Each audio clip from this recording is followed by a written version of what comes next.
పైకి లీటర్లా కనిపించే ప్రతి ఆయిల్ ప్యాకెట్ లీటర్ కాకపోవచ్చు, కానీ ఫ్రీడమ్ ఆయిల్ ప్యాకెట్ లో మాత్రం ఖచ్చితంగా లీటర్ నూనె ఉంటుంది. అందుకే క్వాలిటీ క్వాంటిటీ కరెక్ట్ గా ఉండే ఫ్రీడమ్ ఆయిల్ ని కొనండి. ఫ్రీడమ్ ఆయిల్ అంటేనే నమ్మకం. ఇంకొకటి ఇవాళ రేపు ఒక నామినేటెడ్ పోస్ట్ వచ్చిందంటేనే ఒక ఫ్లెక్సీలు కానీ ఆ కాన్వాయ్ కానీ ఆ హడావుడి కానీ అసలు తట్టుకోలేకపోతున్నాం మనం. ముఖ్యంగా రాజకీయాల్లో అప్పటి నుంచి ఇప్పటికి ఉంది అనుకోండి, ఇప్పుడు ఇంకా మితిమీరిపోయింది అది. బట్ 28 సంవత్సరాలకే ఎమ్మెల్యే, 30 సంవత్సరాలకే మంత్రి, ఎలా ఎలా తీసుకోగలిగారు దాన్ని, ఎలా మేనేజ్ చేయగలిగారు? ఆ ఈలలు, ఆ కేకలు, ఆ ఎత్తేయటాలు, జనం అసలు ఎట్లా అంటే మన చుట్టుపక్కల ఉన్న రాజకీయ నాయకులు కూడా మన పతనాన్ని కోరుకున్నట్టే మనకు కనిపిస్తుంది, కానీ మనల్ని పైకెత్తినట్టు మాట్లాడతారు. ఇవన్నీ వాస్తవాలు. ఇప్పుడు నేను ఉన్నటువంటి పనిచేసినట్టు అనే తెలుగుదేశంలోనే నా పనితనం అంతా 95 వరకు 83 నుంచి 82 నుంచి 95 వరకు నా కార్యక్రమం ఏంటి, నేను ఎందుకున్నాను దానిలో ఆ పార్టీ నిర్మాణానికి కోసం ఉన్నాను. ఓకే, ఆ పార్టీ నిర్మాణానికి ఈ కేకలు ఈలలు ఇవనేటటువంటి సెకండరీ. నేను చూసిందల్లా కూడా ఏదైతే రామారావు గారు పార్టీ పెట్టినప్పుడు ఒక సిద్ధాంతం ఏంటి, ఉన్నటువంటి వ్యవస్థకి భిన్నం. ఉన్నటువంటి వ్యవస్థ ఏంటి, చెడిపోయినటువంటి వ్యవస్థ. రాజకీయాలంటే అట్లా కాదు, ప్రజల కోసము నిస్వార్థంగా పనిచేసేటటువంటి ఒక వ్యవస్థ కావాలి. ఆ వ్యవస్థకి రన్ చేయాలంటే ఎవరు, మనుషులు కావాలి. మనుషులు అంటే ఎవరు, ఎమ్మెల్యేలు, ఎంపీలు. వాళ్ళని వెతకటము, అటువంటి వాళ్ళని పార్టీలో ప్రాముఖ్యత వచ్చేటట్టు చేయటము. ఈ కార్యక్రమానికే నా కార్యక్రమం అంతా కూడా నేను హైదరాబాద్లో తక్కువ జిల్లాలు తిరుగుతుండేవాడము. తెలంగాణ జిల్లాలు అన్నీ తిరిగాను, రాయలసీమ జిల్లాలన్నీ తిరిగాను, ఆంధ్ర జిల్లాలు ఎక్కువ తిరిగాము. కోస్తా అన్ని ప్రతి చోట కూడా ఎవరు బాగా పనిచేస్తున్నారు, ఎవరు నిస్వార్థంగా పనిచేస్తున్నారు అనేటటువంటిది ప్రతినిత్యము నా మైండ్లో కంటిన్యూస్గా అండర్లైన్ ఉండేటటువంటి ఒక ఆలోచన. అదే నా కార్యక్రమం. దానికి తగినటువంటి 4-5 తయారు చేసుకుని వాళ్ళతో చేసుకుని అలా ఒక చోట పార్టీ ప్రోగ్రామ్కి వెళ్ళామంటే కళ్ళు ఎత్తుతూ ఉంటాయి నాకు.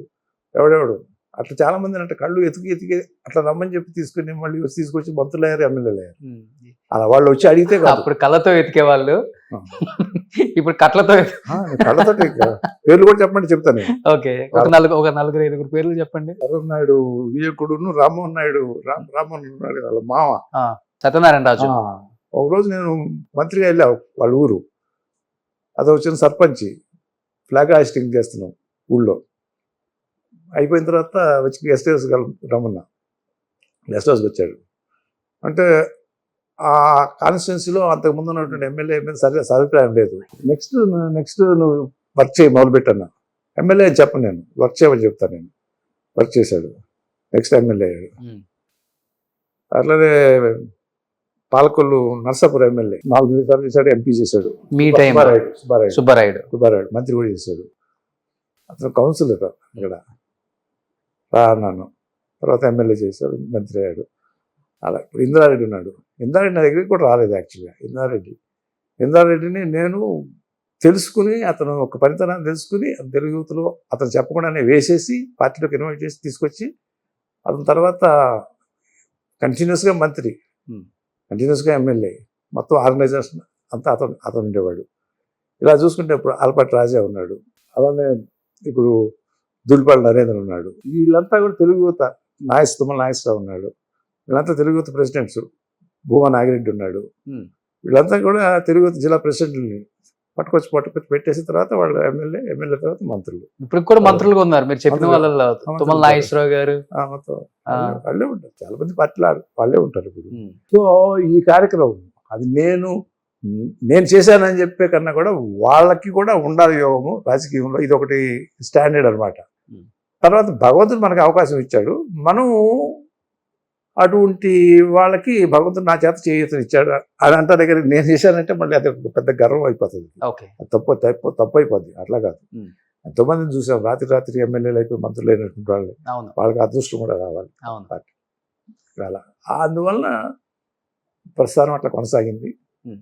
ఇవాళకి మళ్ళీ మీరు వచ్చి ఇంటర్వ్యూ చేసే స్థాయిలో ఎలా బ్యాలెన్స్ చేశారు సార్? అప్పుడు అన్నగారంటే ఒక గౌరవం, దానికి మించిన భయం అందరికీ.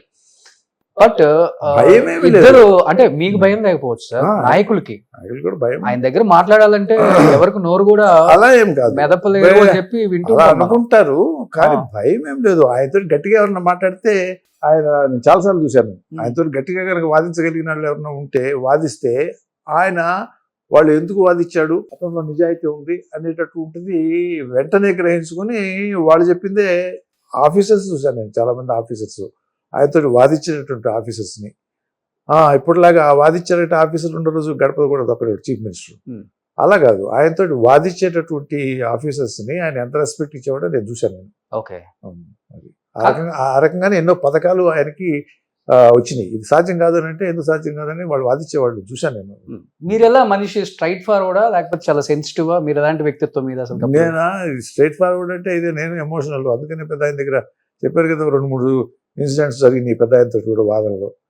ఆ వాదనలతోటి ఆయన అయితే ఏంటంటే వీడు ఎందుకు మాట్లాడుతున్నాడు అని చెప్పి ఆయనకు తెలుసు, అర్థమైంది వీళ్ళు ఆ సిన్సియారిటీ ఉంది కాబట్టి. అందుకని నన్ను మళ్ళీ ఎంకరేజ్ చేసుకొచ్చేవాడు. ఆల్టర్నేటివ్ నన్ను ఏదైనా ఒక పథకం లేకపోతే ఇంకోటో విన్నప్పుడు మన వాదన ఏంటనేటట్టు ఉంటుంది, ఆయన తీసుకుంటా ఉండేవాడు. అయితే ఏంటంటే మనం స్ట్రైట్గా చెప్తామనేటట్టు ఉంటుంది మాత్రం అది ఎవరికైనా ఇబ్బంది. ఒక పాలకుడికి ఒక నాయకుడికి ఎప్పుడు కూడా స్ట్రైట్గా చెప్పకూడదు. అది సరైన సమయంలో చెప్పాలి, సరైనటువంటి విధానంలో చెప్పాలి, నమ్రతతో చెప్పాలి. ఇది నాకుండేది కాదు. అది చంద్రబాబు దగ్గర ఆ లక్షణాలన్నీ బాగా ఉంటాయి. అది అందువల్ల స్ట్రైట్ ఫార్వర్డ్ చెప్తారా? ఆయన స్ట్రైట్ ఫార్వర్డ్ కథగా ఆయన ముందే ఇంకొకరు కథ చెప్పిస్తాడు, ఎస్. చెప్పించి ఆయన మెంటలు చేసి తర్వాత ఎంటర్ అవుతాడు ఆయన. Okay. నేనేమో ముందు ఎంటర్ అయిపోయి నేను అది ఎట్ట కుదురుద్ది అంట నేను. ఓకే. అట్లా అంటే కుదరదు. అది కూడా ఇబ్బంది అయ్యేది నాకు.